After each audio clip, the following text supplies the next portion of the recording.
webinar vet, welcoming you to another episode of VetChat. I'm really pleased and fortunate today to have Lucy Williams on the line with me, who is the marketing manager at Carus Animal Health, also a veterinary surgeon. I'd just like to point out those people who are listening in, you will be missing out on this beautiful background of books. And of course, we never know whether they're AI generated or what's going on. So I did ask Lucy about this beautiful library behind her. And evidently, you're telling me, and can I just make sure you're not crossing your fingers, that it is an actual bookcase? Yes, it is. We've just finished building it. So, yeah, I'm very glad you noticed after the hard work. It looks very beautiful and pictorial. Lots of colourful books as well, or colourful spines. Yes, yes. And they're all in a nice order, so we can find them all as well, which is great.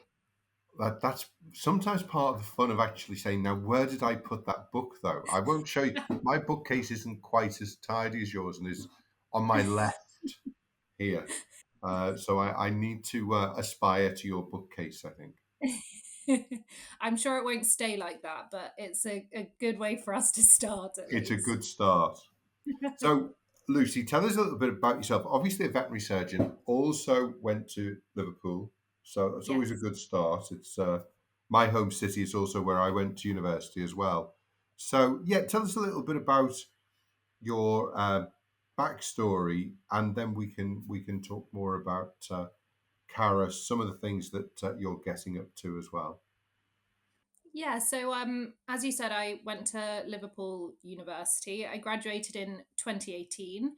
And then I was in first opinion practice for about 5.5 years, sort of in and around London, both with corporates and private practices. And then I locumed for the last sort of year and a half Hmm. around London as well. And then I came into industry. So I was a technical veterinary advisor at Protexin for about a year and a half. And then I've been here as marketing manager for maybe 4 or 5 months now. So still relatively new.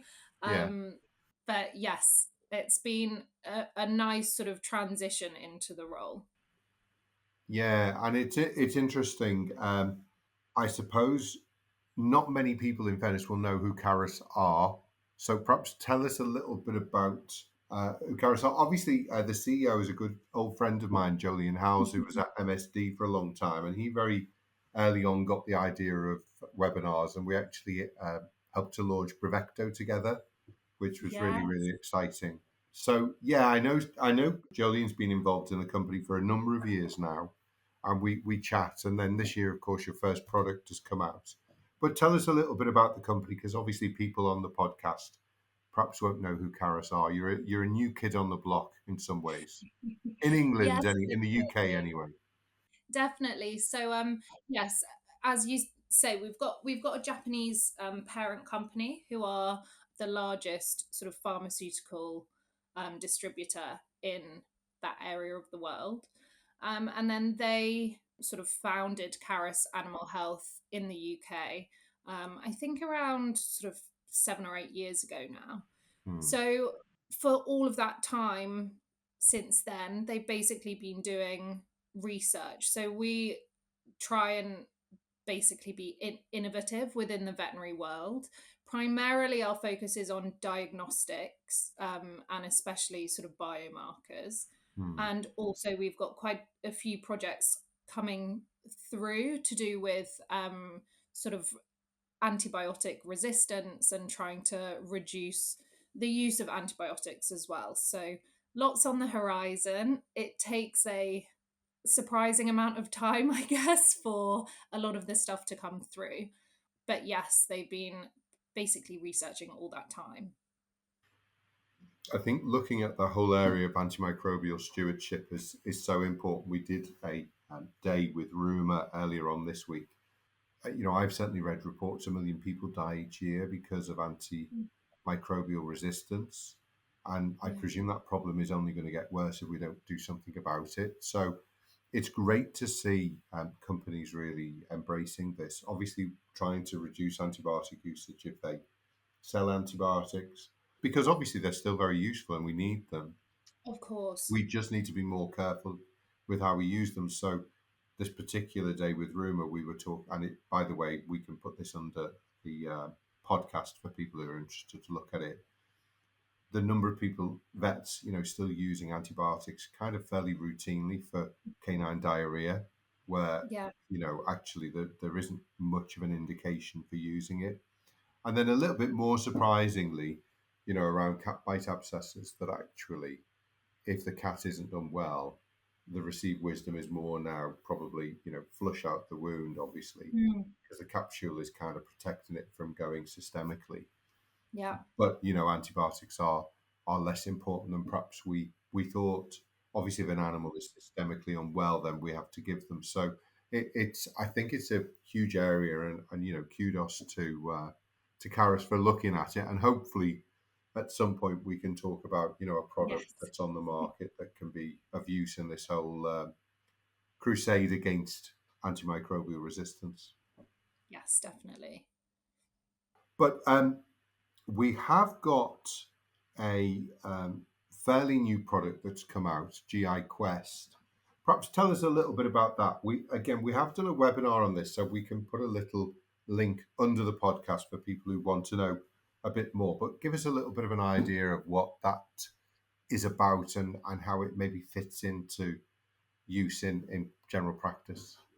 Yeah, so GI Quest is a point of care lateral flow test for fecal calprotectin. Now, calprotectin has been used for quite a lot of years in research, but there wasn't a kind of point of care test in veterinary.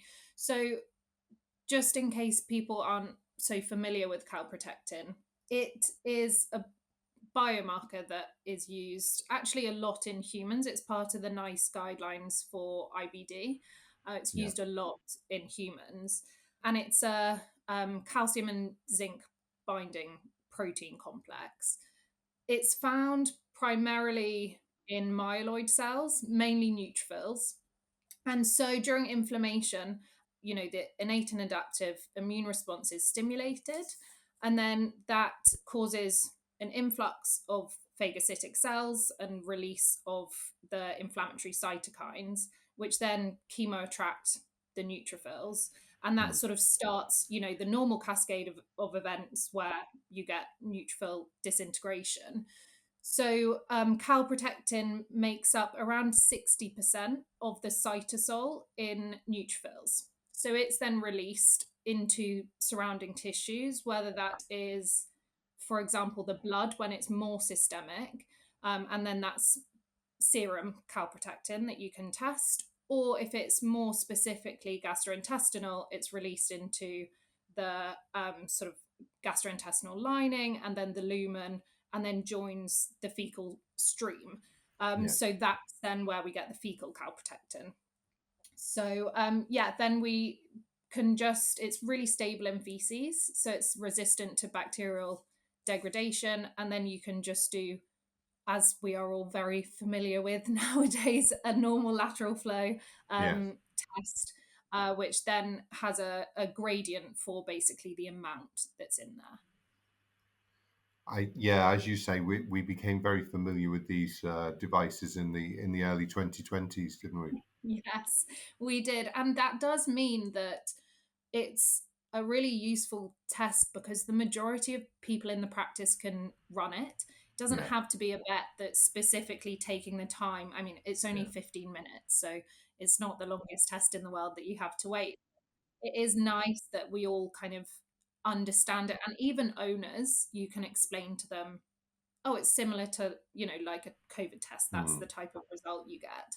So yeah, it's a kind of, I guess, slight weird silver lining that we all know how to do these yeah, tests. yeah. Would you say that? So, did you say it can give you a bit of a quantitative idea as well of the Yeah, so gradient and the results? we number it as the sort of GI Quest number goes from 1 to 10. Yes. And that corresponds to a specific amount of calprotectin. Yeah. and we've just simplified it basically. And Right. so for dogs, anything 3 and above is gastrointestinal inflammation, and with kind of increasing severity, and then with cats 2 and above. Yeah. Brilliant. So it is available for cats and dogs. Yeah, weirdly, calprotectin between dogs and cats, even though the antibodies are for canine calprotectin in the Mm. lateral flow test, the sequence similarity in calprotectin between dogs and cats is about 95%, whereas dogs and cats compared to humans is only about 70%, which is why we had to adapt a Yeah. human for dogs. So, yes, you can use it for both. Fantastic. And I think, as you were saying, it's been around for a long time. I was speaking to Alex German about it, and he was saying, Yeah, he'd been researching on it at the beginning of his career. So it isn't a new tech, or it isn't a new molecule as such. We've been aware of this molecule for a long time, haven't we? exactly. And I think some of the earlier research was primarily focusing on serum calprotectin, Yeah. but in dogs and cats, it's not as reliable a biomarker. So they kind of over time, it's now getting more and more to do with fecal calprotectin. So yeah, there's been some really exciting sort of pushes forward with it in the last sort of 2 or 3 years, especially. But like you said, it's been around for years and years. And can you get a fairly solid stool, but still have a high calprotectin, or do you tend to kind of always see diarrhea with it? You can get both. We've had obviously now it's in practice. It's really interesting hearing the feedback from Yeah. vets, and some obviously it, as we all know, if there's hosepipe diarrhea, we're expecting to see some inflammation. Yeah. That's sort of, that's quite clear to us. Yes, you can then use it to monitor treatment response, Yeah. but a lot of vets have been using it. The classic, they're just not themselves. I can't Yeah. work out what's going on. They're just not right. And yes, in those instances, the stools are normal. Or, for example, the sort of chronic enteropathy Yeah. animals where the owners are a bit more on it with they're Yes. not right and this happened last flare up. In humans, they use it to predict flare ups, to try and catch it earlier. So we're wanting to do sort of extra research to just determine length of time that can be Yeah. used. But yes, certainly we're seeing some with increases and their stools are normal. Yeah. And you can, of course, have that normal, fairly firm feces all the way to hosepipe diarrhea. And there is, things in the middle, isn't there, where you can be going, looks a bit soft, but, that could also be just a, Yeah, or just at the end it food. gets soft. Yeah. Yeah, yeah, I don't definitely. think this is, I think this is a conversation that's well suited for podcasts, but probably not for dinner parties, unless we're all vets. I always like Yes. to, when my auntie was still alive and I was a vet student or a very young vet, I used to come home to tell her the worst stories I could tell her just to get a reaction, which was rather mean of me. And so I'm Yeah. learning now just to have these sort of conversations on podcasts. Yeah, I must say now when people ask, what I do as a job, and it's not that they can imagine sort of clinical work and I have to describe to them Yes, the diagnostic test, I do have to pick my words yes, be carefully when we're careful. eating, for sure. Yes. So obviously, really good to hear that that test is out. And as I say, we did do the webinar on it as well. It is really only available in the UK, but you've had so much interest post webinar that I Yeah. suspect that may change in the not too distant future. Yes, definitely. We're just looking into sort of, all the export things we need to do. But Yeah. certainly we're looking to be able to supply it elsewhere in the, like you said, not too distant future, for sure. We chatted a little bit about you. Obviously veterinary surgeon. Whereabouts in Liverpool did you live when you were at vet school? Obviously, a couple of years over in Lea Hurst, probably. But But where did Yes, you couple of spend years most of in your time? Lea, most of the time on Smithdown Road, all up that side. So it was various roads down Yes, just outside, always having to get the bus in to get into yes. uni, which was often a bit rough, but it was good fun. First year at Gladstone Halls, or did you go into halls of residence in your first Yes, year? I was in halls again, yeah, around that area, which was nice actually, nice to have.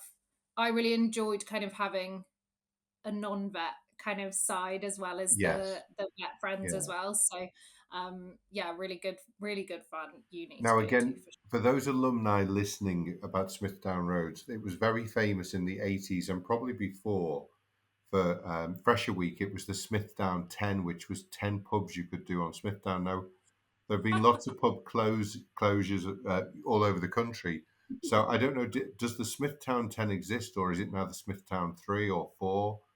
I don't know if I've heard of the Smithdown 10, I must say, but there were plenty of pubs around there, so I'm sure that was a The nice crawl that tradition we may have disappeared, which is a shame. would But I know you yourself, you're quite an expert at the booze as well, aren't you? If you don't mind me saying, but you've got a bit of a passion for brewing with your husband, haven't you?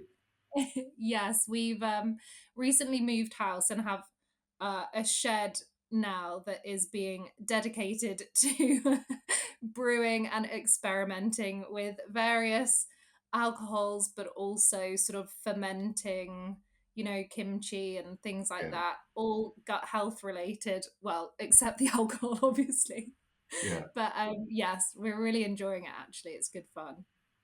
Good. And you mentioned before about Carus having Japanese roots. And we're just recording this a few days before London Vet Show. It'll probably go out after London Vet Show. So those listening who've been at London Vet Show and have missed it, I'm sorry. It's just one of those things. You'll have to visit Carus's stand next year. I can't promise anything. But on the Thursday, you're going to hold a Kagami Biraki welcome ceremony. Can you tell us a bit about what Kagami, and I hope I've said it right, Biraki ceremony is? Yeah, so it's a traditional ceremony, Japanese ceremony, which sort of celebrates new beginnings, which we thought was quite fitting for Yeah. GI Quest as it's very new to the market. And it's a sake ceremony. We have our Japanese colleagues coming over. They will do the actual ceremony part, which includes smashing the top of the sake barrel.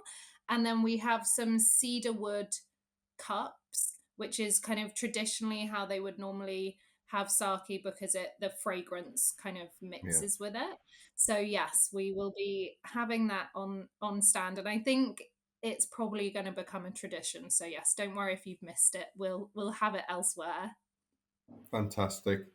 Just to finish, we talked a little bit about the antimicrobial resistance. It's obviously very much a part of One Health, the environment, humans, and obviously animals as well.